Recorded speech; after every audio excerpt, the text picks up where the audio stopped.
raconte. Christophe Ondelatte.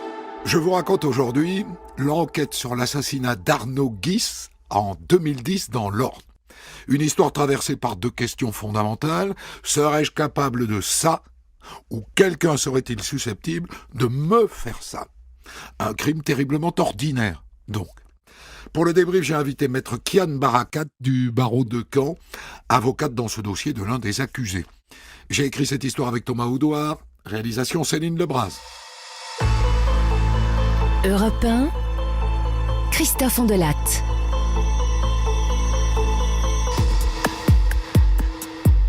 Le vrai début de cette histoire se déroule dans un supermarché de l'Aigle, dans l'Orne, au milieu des années 2000. Arnaud travaille au rayon boucherie et Mélanie à la poissonnerie. Et ce qui devait arriver arriva, le coup de foudre. Et 4 ans plus tard, 2 enfants. Le mariage de la carpe et du lapin, en quelque sorte. Mais est-ce qu'un poisson et un mammifère ont la moindre chance de s'aimer? Au-delà des apparences, je veux dire.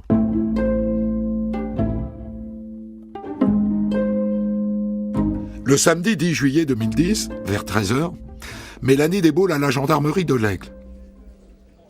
Bonjour. Voilà, c'est pour mon compagnon, Arnaud. Il a disparu depuis hier soir. J'ai pas de nouvelles, je suis très inquiète. D'accord, asseyez-vous, madame. Asseyez-vous. Alors, le nom de la personne disparue. Arnaud. Arnaud Guis. G-H-Y-S. Voilà. C'est votre mari? Non. On n'est pas mariés, mais on a 2 enfants et comme vous pouvez le voir, je suis enceinte, on attend le 3e. D'accord, et votre nom à vous, c'est Mélanie. Mélanie Fleury. Elle explique aux gendarmes que la veille au soir, vers 10h30, Arnaud est allé boire un verre dans un bar de l'Aigle et que depuis, il n'est pas rentré et qu'il ne répond plus au téléphone. J'ai appelé tous ses copains et toute sa famille. Personne ne sait où il est. Et aujourd'hui, il devait aller aider mon père à charger une remorque de bois. J'ai eu mon père, il n'y est pas allé. C'est pas du tout son genre, Arnaud. Et vous voyez une raison qui aurait pu l'amener à disparaître, madame? Non. Aucune, on est un couple et une famille heureuse. Pas de dispute, pas de fâcherie. Non. Vraiment aucune. Tout allait bien, il n'avait aucune raison de partir. Entendu, madame. Bon, nous allons alerter le parquet. Et selon toute vraisemblance, le parquet va lancer une procédure pour disparition inquiétante. Et on vous tient au courant. Il faudra probablement que vous reveniez vers nous. On aura besoin de toutes les informations que vous pourriez avoir. Entendu? Entendu. En attendant, Mélanie prévient sa belle-mère, la mère d'Arnaud, et elle diffuse un message sur Facebook à l'intention de tous ceux qui pourraient avoir des infos. Et voilà, la nuit arrive, Arnaud n'a toujours pas donné de nouvelles. Le lendemain, la famille et les amis se mobilisent pour faire le tour de l'Aigle et des environs. Ils cherchent la voiture d'Arnaud. Et c'est un cousin de Mélanie qui la trouve. Elle est garée sur le bas-côté de la route, un peu en travers de la forêt à Ré. Mélanie prévient tout de suite les gendarmes et tout le monde se retrouve sur place. Mélanie arrive avec son père. Bon, personne dans la voiture. Elle n'a pas l'air d'avoir été accidentée. Et là, le père de Mélanie monte sur un talus. Il est là! Il est là! Le corps d'Arnaud est étendu dans une clairière pas loin de la voiture. Il porte un t-shirt rouge, il est étendu sur le dos, son pantalon est légèrement baissé et un de ses avant-bras masque son visage. Un gendarme soulève le bras. Des mouches s'envolent. Il est mort, Arnaud. Il est mort.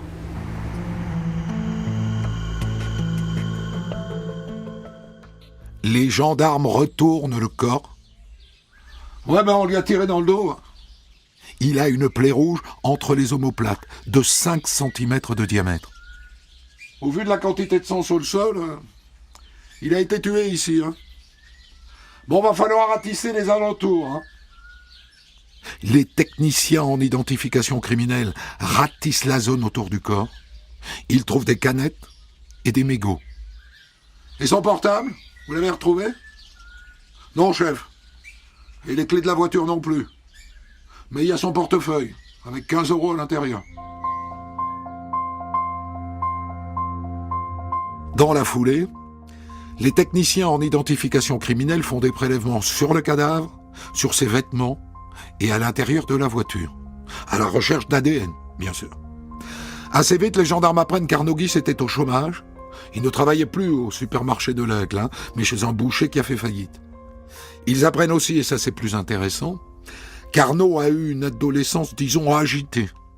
Il a commencé à avoir des problèmes avec la justice vers 13 ans, des petits vols. Et ça s'est corsé dans les années qui suivent. Il a fini par braquer une pharmacie. Ça lui a valu 5 ans de prison. Ah, mais je vous jure que c'était fini tout ça. Il avait complètement tourné la page. Les conneries, c'était vraiment fini.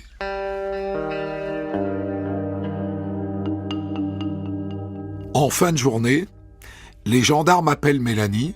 Comme prévu, ils veulent l'entendre à nouveau. Évidemment, madame, on cherche à comprendre qui a pu le tuer et pour quelle raison. Est-ce que Arnaud était en conflit avec quelqu'un? Non, sincèrement, je vois pas. Des problèmes de couple, peut-être? Non. Tout allait très bien entre nous. Bon, il buvait un peu. Mais bon, il était au chômage, c'était pas facile. Et d'ailleurs, il voyait quelqu'un pour arrêter l'alcool. Quand les gendarmes commencent à reconstituer l'emploi du temps d'Arnaud, son goût pour la picole se confirme. Le jour de sa disparition vers midi, il est allé une première fois acheter de l'agnole au supermarché. Et il y est retourné l'après-midi. Alors, voyons. Il a acheté une bouteille de whisky et une bouteille de rhum. Ah oui, du rhum et du whisky. Il aimait les trucs qui rendent aveugle.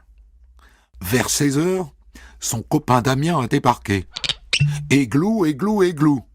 Il faisait beau, les gamins jouaient dans la piscine gonflable dehors. Finalement, le copain Damien est resté pour dîner. Il est parti vers 21h. Mélanie a couché les enfants. Arnaud et Mélanie se sont collés devant la télé. Elle dit qu'ils ont fait une petite partie de jambes en l'air. Et que donc vers 22h30, Arnaud a annoncé qu'il allait boire un verre. Et il est sorti. Et elle ne l'a jamais revu vivant. Le problème, c'est qu'au bistrot de l'Aigle, le patron ne peut pas jurer l'avoir vu ce soir-là.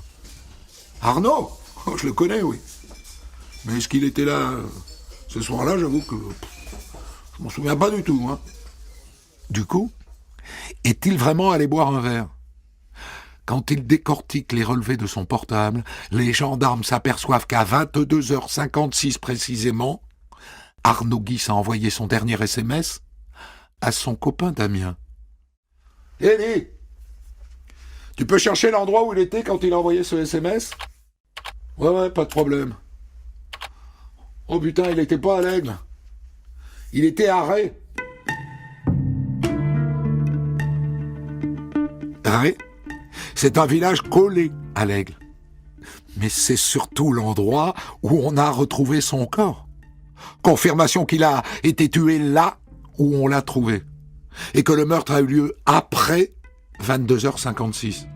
Le copain Damien, destinataire du dernier SMS, est naturellement interrogé par les gendarmes. C'est un gamin de 19 ans. Bien, monsieur. Est-ce que vous pourriez nous donner votre emploi du temps le jour du meurtre? Le 9. Oui, bien sûr. J'étais chez Arnaud. Toute la fin de l'après-midi. Entre 4h l'après-midi et 9h le soir. Et après? Après, je suis rentré chez moi. J'ai passé la soirée avec mon voisin. On a maté un film. Et après, je suis allé un peu sur Facebook. Vous avez reçu un SMS de Guis Arnaud à 22h56. Vous vous souvenez de ce qu'il vous disait dans ce SMS? De mémoire, il disait quelque chose comme c'est toujours OK. Et ça veut dire quoi, ça? C'est toujours OK. Ça veut dire qu'il voulait qu'on se voit. Il devait passer me chercher. Donc je suis descendu en bas de l'immeuble, mais il n'est pas venu. Et donc je suis remonté chez moi et j'ai retrouvé mon voisin. Comment est-ce que vous vous êtes connu? Comment est-ce que vous êtes devenu ami avec Guy Arnaud? C'est Florian, le cousin de Mélanie, nous a présenté. Vous vous voyez souvent? Ah oui, oui. Je sais pas quoi, 4 ou 5 fois par semaine. Pour boire un coup, pour bouffer. Je gardais les petits de temps en temps. À votre connaissance, est-ce que Guy Arnaud était en conflit avec quelqu'un?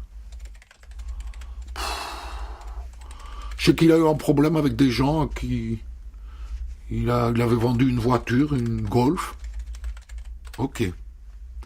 C'est une piste à explorer. À part ça, je suppose que vous connaissez son passé, la prison, tout ça.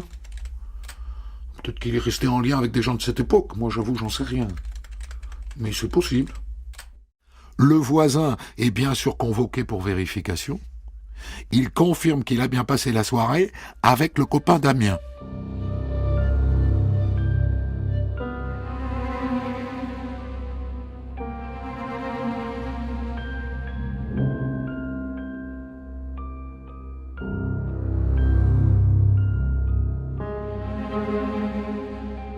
Là-dessus tombent les résultats de l'autopsie du corps d'Arnaud Guis. Alors, l'orifice d'entrée qu'il a dans le dos correspond à un tir de fusil de chasse, une cartouche de plomb de chasse numéro 4. C'est un gros calibre. D'ailleurs, les plombs sont tellement gros qu'ils sont restés à l'intérieur de la cage thoracique. Aucun orifice de sortie. À quelle distance, le tir? Je dirais 1 mètre. On le sait par les traces de poudre, ça. Et cause de la mort, docteur? Oh, c'est simple. Les plombs ont sectionné la moelle épinière, et ensuite le poumon droit qui a explosé, ça a provoqué un hémopneumothorax, et c'est de ça qu'il est mort. Il est mort tout de suite? Non, pas tout de suite, je pense qu'il a mis une 20aine de minutes à mourir. Ah, une dernière chose. Il est tout à fait probable que le corps a été retourné. Je ne sais pas dire combien de temps après la mort, mais je dirais quelques heures après. Le copain Damien a ouvert 2 pistes. Des gens à qui Arnaud a vendu une Golf et qui n'étaient pas contents, et des amis de son adolescence tumultueuse avec lesquels Arnaud aurait peut-être renoué. Mélanie Fleury, la compagne d'Arnaud, ouvre une 3e piste. Un incident qui serait survenu courant juin. Un homme grand et mince, il est venu sonner chez nous en pleine nuit. Et Arnaud, il est sorti. Je l'ai entendu s'engueuler. Et après, l'autre, il est parti. Vous pourriez nous le décrire, cet homme? Je sais pas trop, je l'ai vu par la fenêtre de la cuisine. Il faisait noir, mais je vous dis, il était grand et mince. Ah si, je pense qu'il avait une carabine à la main. J'en suis pas sûr, mais je pense. Dites-moi, madame, vous nous avez dit qu'il n'y avait aucun problème dans votre couple. Alors je vous repose la question, est-ce que c'est vraiment le cas? Non, c'est pas vrai. Il picolait pas mal, vous savez. Et un mec qui picole, ça devient vite violent. Il me frappait, souvent. Des coups de poing, des claques. Alors non, ça n'allait pas très bien entre nous. Pourquoi est-ce qu'elle ne l'a pas dit tout de suite, ça? Pourquoi est-ce qu'elle a menti au cours de son premier interrogatoire en disant que tout allait bien? Parce qu'elle avait peur qu'on la soupçonne de quelque chose? Parce qu'elle n'avait pas la conscience tranquille? Pour tenter d'y voir plus clair, les gendarmes interrogent le père de Mélanie. C'est vrai qu'il pouvait être chaud, Arnaud, quand il avait bu. Je me souviens, un soir, il a carrément foutu Mélanie dehors. Avec un gamin qui avait 2 ans. En pleine nuit, alors qu'elle était enceinte. Il a fallu que j'intervienne. Ah ouais, un sale type, quoi. Le mort était un sale type. Et il n'y a pas que ça. Sa compagne Mélanie finit par lâcher qu'il avait une maîtresse. Il passait son temps sur Internet, sur des sites de rencontres. Il me trompait, ça j'en suis sûr. Il avait des maîtresses. Ça arrive souvent dans les enquêtes. À un moment donné, la victime, le mort, finit par passer pour un salaud. Le monde à l'envers. Et en général, voyez-vous, ça signifie que ceux qui l'accusent ne sont pas très clairs. Pas clairs du tout. Les gendarmes vérifient tout de même l'existence de maîtresse. Et un copain confirme. À moi, il m'a dit qu'il avait une liaison avec une infirmière. Et la piste des maîtresses se précise quand les gendarmes découvrent qu'Arnaud Guis avait 2 téléphones portables. Un pour sa chérie et l'autre pour ses maîtresses. Ça tient la route. Du coup, est-ce que c'est pas avec une maîtresse qu'il avait rendez-vous le soir de sa mort? Et est-ce que c'est pas un mari cocu qui lui a tendu un guet-apens? À ce stade, c'est une hypothèse sérieuse. Alors du coup, quand ils perquisitionnent la maison du couple, les gendarmes saisissent l'ordinateur d'Arnaud. Et ils le confient aux experts informatiques de la gendarmerie. Bon, confirmation, hein. Il allait bien sur des sites de rencontres depuis environ 2 ans. Et il était en contact avec une fille de l'Aigle qui se fait appeler Guapa. Et puis avec une autre femme, qui est bien infirmière dans l'Orne. Les 2 greluches sont interrogés, évidemment. Ouais, avec Arnaud, on se parlait pendant des heures. Mais c'est jamais allé plus loin. On s'est jamais vu. On n'a jamais couché ensemble, je vous jure. Je crois que son truc, c'était de fantasmer sur moi, mais rien de plus. Vous avez peut-être du mal à le croire. Mais ça existe, hein. Arrêtez de penser que tous les mecs ne cherchent qu'à baiser. Il y a des platoniques aussi, je vous jure.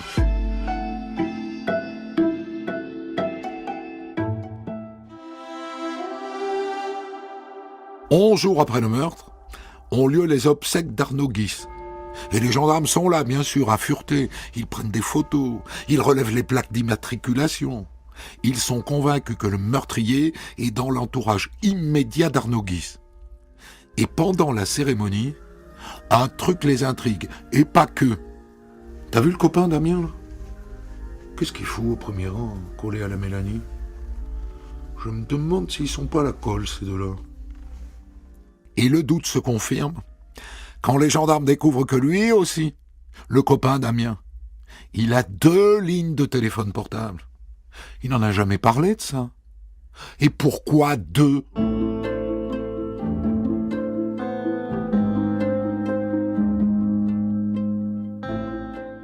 Les gendarmes, évidemment, passent sa 2e ligne au crible.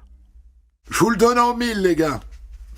D'après vous, avec qui le copain Damien correspondait sur cette 2e ligne?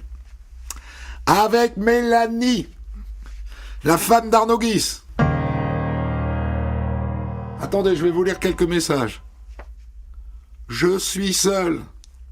Arnaud est sorti. Tu peux passer.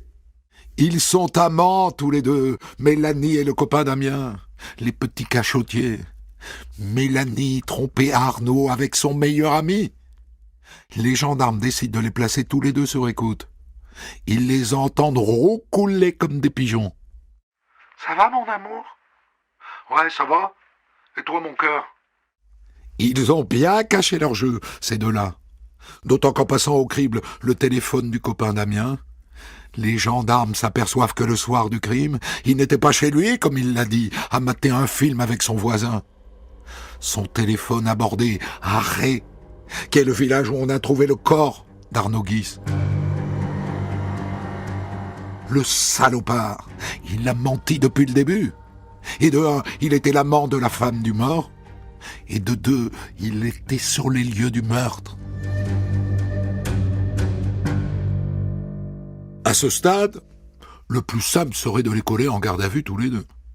Et d'ailleurs, j'en profite pour vous donner leur petit nom, puisque, à moins d'être cons comme la lune, vous avez compris qu'ils étaient mêlés au meurtre. Mélanie Fleury et Damien Roland. Donc les gendarmes pourraient les arrêter tous les 2. Mais souvenez-vous que Mélanie Fleury est enceinte, qu'elle est au bord d'accoucher. À tous les coups, les médecins la feraient relâcher. Tant pis, on va attendre l'accouchement. Mélanie Fleury accouche fin août d'un petit Steven. Les gendarmes attendent encore un mois, le temps de l'allaitement. Et le 22 septembre 2010, ils décident d'interpeller les deux amants. Et savez-vous où ils trouvent Damien Rolland ? Dans le plumard de Mélanie. Au moins, ils ne vont pas pouvoir nier. Et voilà nos deux tourtereaux en garde à vue. Vont-ils encore mitonner ? Ou vont-ils enfin craquer ? Venez avec moi dans la salle où les gendarmes interrogent Damien Rolland. C'est moi qui ai tué Arnaud. Je l'ai tué pour Mélanie. Il l'a batté, ce salaud. Elle n'en pouvait plus. J'ai voulu la sauver, quoi. Bien. Bien, monsieur Rolland, on va pouvoir enfin avancer. Racontez-nous comment ça s'est passé. Le soir du meurtre, je suis allé d'abord cacher un fusil dans la forêt, dans la clairière où vous l'avez retrouvé. Et comment est-ce que vous l'avez entraîné là-bas ? Je lui ai proposé d'aller cambrioler un pavillon de chasse à côté. Il avait besoin de thunes. Il m'a dit oui tout de suite. Et vous y êtes allés ensemble ? Non. On s'est donné rendez-vous à 10h30 du soir à un carrefour pas loin. Et puis après, on s'est garé devant la barrière, comme la voiture a été retrouvée. On est descendu. Et l'Arnaud, il avait envie de pisser. Et moi, j'en ai profité pour aller chercher le fusil. J'ai fait 3-4 pas. Il était de dos. Et j'ai tiré une cartouche. Et après, je suis rentré à pied chez Mélanie. J'y suis arrivé à 1h du matin. Pour vous dire la vérité, j'avais envie de vomir à cause de ce que j'avais fait. Et Mélanie Fleury, quand elle vous accueille, elle est au courant ? Bien sûr qu'elle est au courant. Moi, j'avais envie de gerber, mais elle a voulu qu'on baise. La salope ! Je devrais peut-être l'enlever, ça. Par les temps qui courent, je vais me faire taper sur les doigts. Bon, tant pis, il n'y a que ça qui me vient à l'esprit. Je prends le risque. Alors voyons comment elle s'explique, elle, dans le bureau d'à côté. Vous saviez, madame, que votre amant Damien Rolland allait tuer votre compagnon.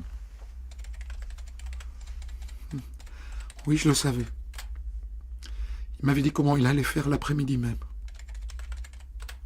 Et quand il est rentré le soir, après le crime, qu'est-ce qu'il vous a dit ? Il m'a dit... Ça y est, je t'en ai débarrassé. Mais vous n'êtes jamais allé sur place, n'est-ce pas ? Non. Enfin, pas le soir. Mais j'y suis allé le lendemain avec lui pour récupérer le fusil. Vous en avez fait quoi de ce fusil ? Damien, il l'a remis chez sa mère où qu'il l'avait pris.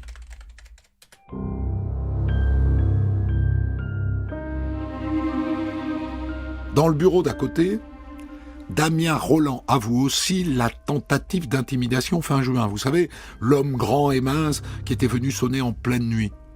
Eh bien, c'était lui. C'était lui avec un cousin de Mélanie, un certain Florian, lequel Florian se retrouve à son tour en garde à vue. Moi, je vous dis la vérité. Je me demande si elle n'a pas manipulé Damien pour qu'il tue Arnaud.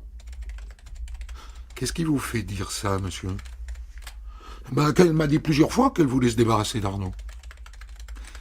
Mais selon ses dires à elle, en tout cas, elle n'était pas sur place. Au moment du meurtre, non. Mais d'après ce que je sais, c'est quand même elle qui est allée chercher Damien après le meurtre. Je ne veux pas replonger dans la vulgarité, mais ça me brûle les lèvres.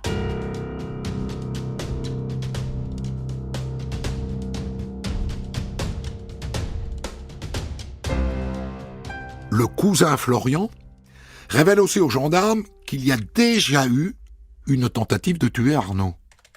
Ce que je sais, c'est que Mélanie et Damien, ils avaient prévu de lui coller un somnifère dans un verre. Mais ce soir-là, Arnaud, il avait invité un copain à lui, Benoît qui s'appelle. Du coup, d'après ce que je sais, ils lui ont collé un somnifère à tous les deux. C'était quand ça, monsieur ? C'était au mois de mai de cette année. Et pourquoi ils les ont endormis tous les deux? Ils voulaient tuer Benoît? Mais ils les ont endormis tous les deux parce qu'il était là, Benoît. Mais qu'est-ce qu'ils comptaient faire après? Ils ont voulu les étouffer avec des oreillers. Et pourquoi ils sont pas allés jusqu'au bout? C'est des gaillards tous les deux, hein. Malgré les somnifères, ils se sont débattus. Donc ils sont pas allés au bout, quoi. Mais le lendemain, les deux, ils s'en souvenaient plus. Quand ils se sont réveillés, ils avaient des bleus partout. Et Mélanie, elle leur a dit que c'est parce qu'ils étaient bourrés et qu'ils s'étaient battus et qu'il avait fallu les séparer. Si je comprends bien, monsieur, c'est votre cousine Mélanie qui est l'instigatrice de cet assassinat. Mais bien sûr, oui. Vous savez, c'est elle qui décidait de tout, hein. Damien, il était aux ordres, c'est tout.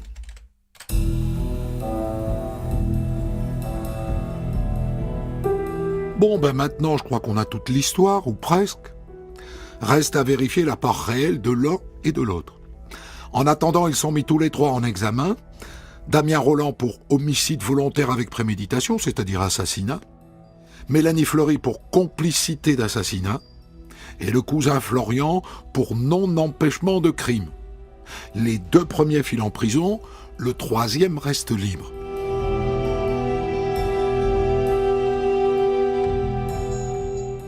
À l'issue de son instruction, le juge acquiert la conviction que Mélanie Fleury exerçait un chantage affectif sur Damien Rolland, qu'elle le menaçait de le quitter s'il ne passait pas à l'action. Et il pense aussi qu'elle est allée sur les lieux du crime, et que c'est sans doute elle qui a retourné le corps d'Arnaud.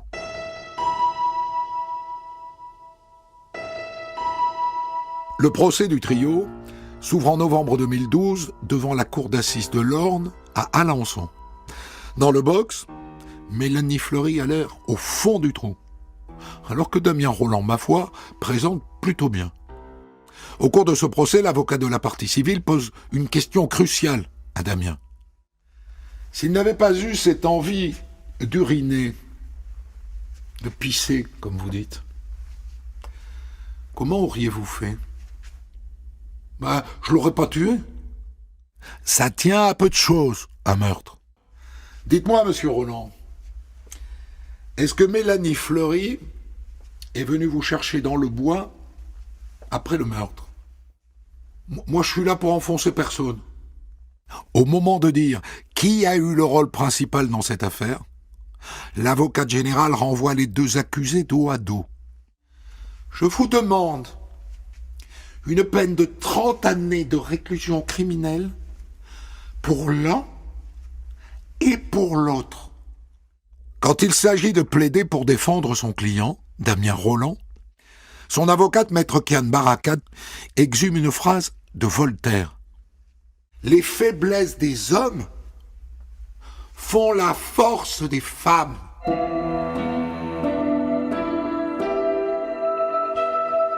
À l'issue, ils sont condamnés tous les deux à 20 ans.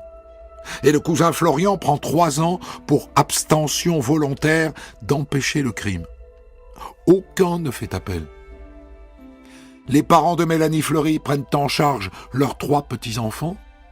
Et aujourd'hui, toutes les semaines, ils amènent les 3 gamins voir leur maman à la prison. Et personne n'a cherché à vérifier si le dernier enfant de Mélanie était d'Arnaud ou de Damien.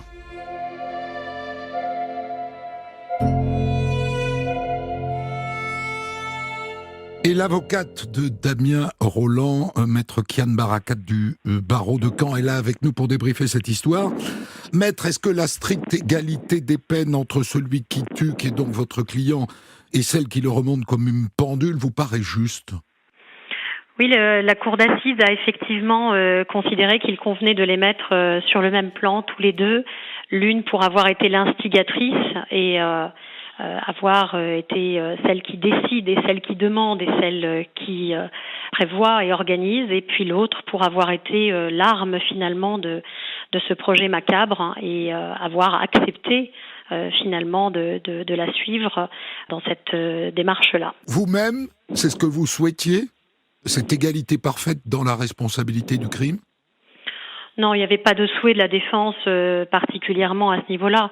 Le seul souhait de la défense, et particulièrement me concernant pour la défense de Damien Rolland, c'était qu'il soit pris et tenu compte de la particulière situation dans laquelle il se trouvait, de ce chantage affectif dont il avait fait l'objet, de cette passion qui l'avait animé et de ce sentiment finalement de chercher à la sauver parce qu'elle lui disait qu'effectivement elle était en situation de danger. C'est ça qui a motivé et qui a généré finalement cette adhésion toute relative, de Damien Rolland à ce projet mortifère.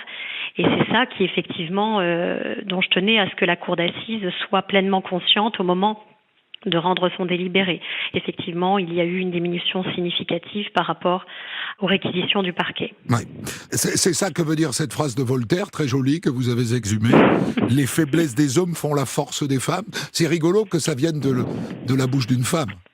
Mais oui, évidemment. Mais quand je plaide, je ne suis pas une femme, je suis avocat. Oui. Mais c'est vrai que, oui, parce que c'est vraiment toute la particularité de ce dossier, toute sa dynamique finalement psychologique. C'est ça qui fait le ressort de ce dossier. On a vraiment une femme qui était plus âgée, Damien Rolland. Il avait 17 jours qu'il avait 19 ans lorsqu'il commet les faits. Mélanie Fleury est effectivement plus âgée. Elle a plusieurs années de plus que lui. Elle est une femme. Et une mère surtout, et elle est dans cette ambiguïté qu'elle cherche à entretenir, de lui dire de manière récurrente qu'elle est battue, qu'elle est violentée, qu'elle est violée, et que un jour elle restera sur le carreau. Et donc j'avais le sentiment qu'effectivement elle avait appuyé sur un bouton qui était un bouton très précis, très particulier, puisque dans l'histoire de Damien Rolland, on retrouve effectivement une mère violentée, on retrouve un petit garçon complètement impuissant et lui-même victime de violence, et on retrouve effectivement cette dynamique psychologique de cette angoisse d'abandon et cette volonté vraiment d'essayer de sauver cette mère comme lui, personne n'a pu sauver la sienne. Vous diriez qu'il était sous emprise ? Oui. Vous iriez jusque-là ? Oui, je pense, parce que on a vraiment un moment qui est un déclic, qui est le moment de la garde à vue, et on voit à travers. Alors à ce moment-là, on est il y a déjà de nombreuses années. On est avant la réforme qui permet maintenant aux avocats d'être présents aux côtés des clients, effectivement au cours de la garde à vue, au cours des auditions. J'avais rencontré Damien Rolland à la gendarmerie de l'Aigle pour faire un entretien, mais il était seul au moment des auditions. Et on voit à travers la retranscription qui est assez remarquable, assez précise des enquêteurs, on voit effectivement vraiment une dynamique qui se modifie. On voit vraiment quelque chose qui change à la faveur des révélations que fait Damien Rolland, à la faveur également des révélations que lui rapportent les enquêteurs de ce qui se passe de l'autre côté dans l'autre bureau pour Mélanie Fleury. Et on voit vraiment, ça monte en puissance, il pleure beaucoup, il fond en larmes, et à un moment donné, il a même une explosion d'incompréhension qui se manifeste physiquement, où il comprend que finalement, en fin de compte, elle s'est servie de lui. Donc oui, je pense, c'est d'ailleurs un garçon qui est décrit comme extrêmement gentil et très serviable et très influençable. Donc oui, j'ai ce sentiment-là, oui. Est-ce que cette emprise existe toujours au moment du procès ? Est-ce que vous avez le sentiment que lui est toujours amoureux d'elle ? C'est un peu compliqué. En tout Parce cas, il dit cette phrase, je ne veux incriminer personne. On a même eu plus que ça. On avait même Mélanie Fleury qui disait qu'elle l'attendrait en quelque sorte.